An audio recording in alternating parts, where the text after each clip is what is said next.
Hi guys, welcome back. So in this video I'll be showing you how to make use of databases in cPanel. So in this video you will learn how to create a database in a cPanel and also how to upload a database file in your cPanel. So let's quickly dive into that. So as you can see, I have my cPanel opened. So we are making use of host tools. So this is where I buy my hosting. They are very reliable, it's very good, so you can also try them. So let's quickly go to the database. So as you can see, this is the database folder. So we are quickly going to click on it. So I have a database I've already created here, but now we'll be creating a new one. So you see create database, so you have to put in the name. So let's call this demo. So once you hit demo, you hit create. So as you can see, our database has been created. This is the host name, which is localhost. This is the database name. This is the database username, and this is the database password. So if you're to upload your website, if your website uses a database, so that means your website should be maybe accepting users and logins, signing up and all that. Your website should have a database for that. So these are the things you're to copy before you upload your website online. So let's just let me quickly dismiss this. I can paste that in the notes. Let me just quickly dismiss this now. So you can see our database has been created. So let's click on manage.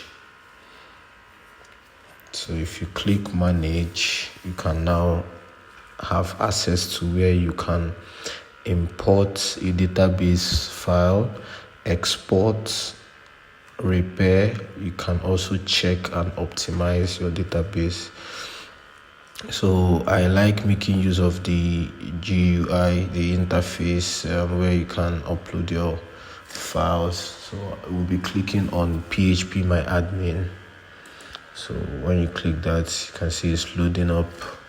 So this is the PHP My Admin. This is an Apache server.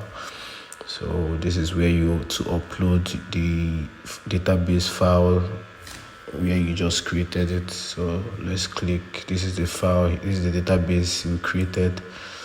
So if you click on it, so we are to import a database. So let's assume you already have a database for your website and you want to upload. This is where you are to come to. You click import. You have to choose the file where you have to select the file where you want to upload. The file you have to upload on this your server. So I'm to select. So let me click on cPanel, go to the folders we're already using. So this is a website I have. This is a voting system website and it has a database file inside. So let's open the DB. So you can see the database is always ends with the extension .sql. So this is what signifies a MySQL database. This is what you should use to know it. It ends in .sql. So let's quickly select the database we are to upload and click open. So you can see the database has been selected and chosen here. You have to scroll down and click import. So now it's importing the database.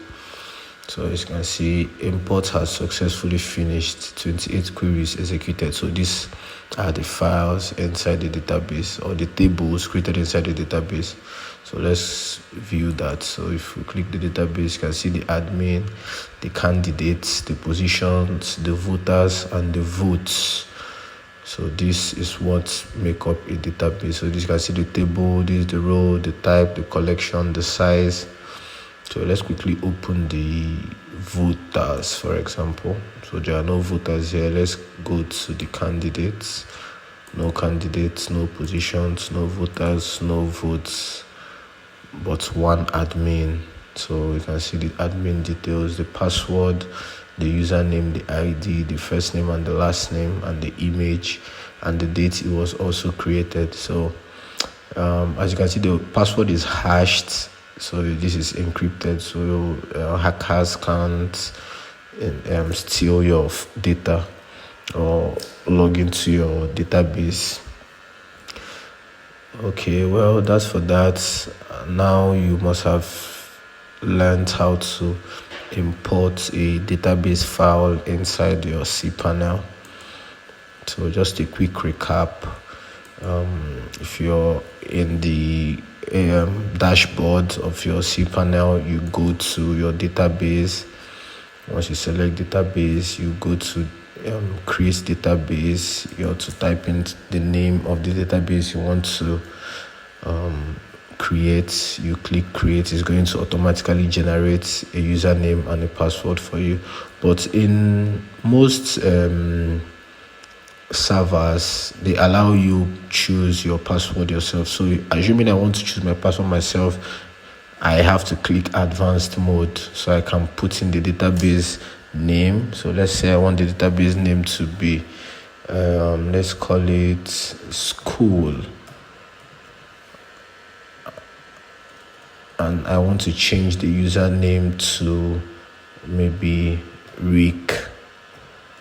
So you can have a different database name and have a different username, and also be able to select the password you want to use.